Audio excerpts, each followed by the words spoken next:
Students, कल की class में हम लोगों ने पढ़ा और अभी तक जो चीजों को देख लिया है हम लोगों ने, concentration terms, vapour pressure, Raoult's law and ideal and non ideal solution. इन चीजों के बारे में हम लोग पहले डिस्कस कर चुके हैं। आज की क्लास हम लोग स्टार्ट करेंगे with colligative properties. Colligative properties, this is very important for this chapter. इस चैप्टर में हमें 4 कॉलिगेटिव प्रॉपर्टीज के बारे में पढ़ना है।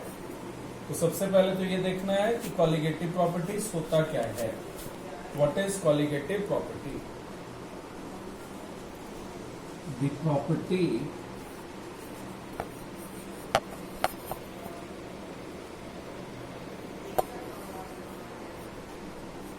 which depends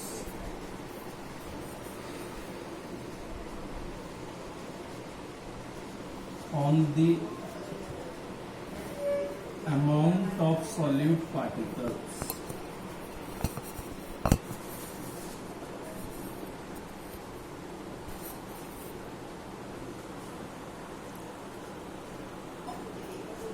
in a fixed amount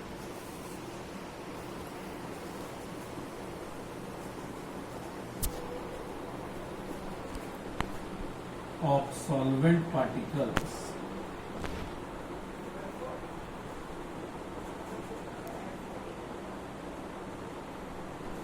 and does not depend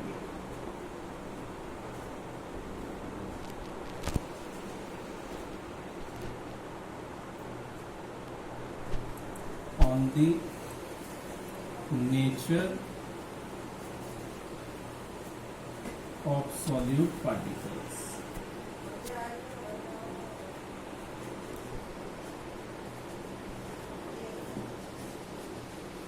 colligative property ये वैसा प्रॉपर्टी है जो कि सॉल्यूट पार्टिकल्स के अमाउंट पे डिपेंड करता है।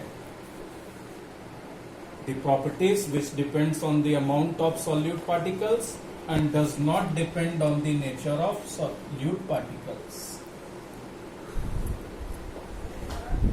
तो ये वो प्रॉपर्टी है जो कि सॉल्यूट पार्टिकल्स के अमाउंट पर डिपेंड करेगा, उनके नेचर पर डिपेंड नहीं करेगा।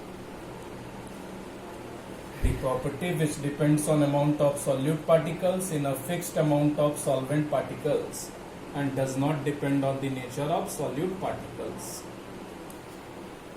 तो वैसा प्रॉपर्टी जो कि सॉल्यूट पार्टिकल्स के अमाउंट पर डिपेंड करेगा। अब अमाउंट से हमारा मतलब क्या है यहाँ पर? Number of moles. So properties which will depend on moles of solute particles in a fixed amount of solvent particles and does not depend on nature of solute particles। अब इस चैप्टर में हमें 4 कॉलिगेटिव प्रॉपर्टीज के बारे में पढ़ना है। ये 4 कॉलिगेटिव प्रॉपर्टीज, इसमें सबसे पहला है relative lowering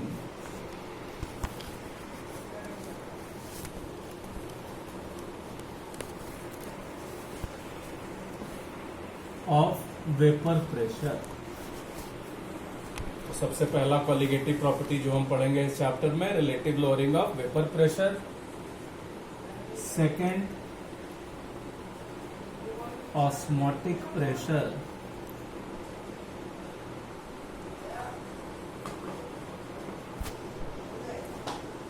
third, elevation in boiling point.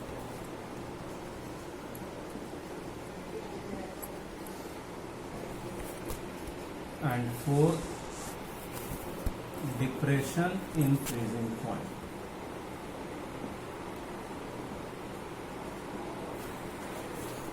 तो इस चैप्टर के अंदर में हमें ये 4 कॉलिगेटिव प्रॉपर्टीज के बारे में पढ़ना है। Relative lowering of vapour pressure, osmotic pressure, elevation in boiling point and depression in freezing point.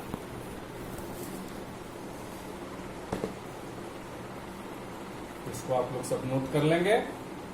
Now will start with first colligative property, relative lowering of vapor pressure।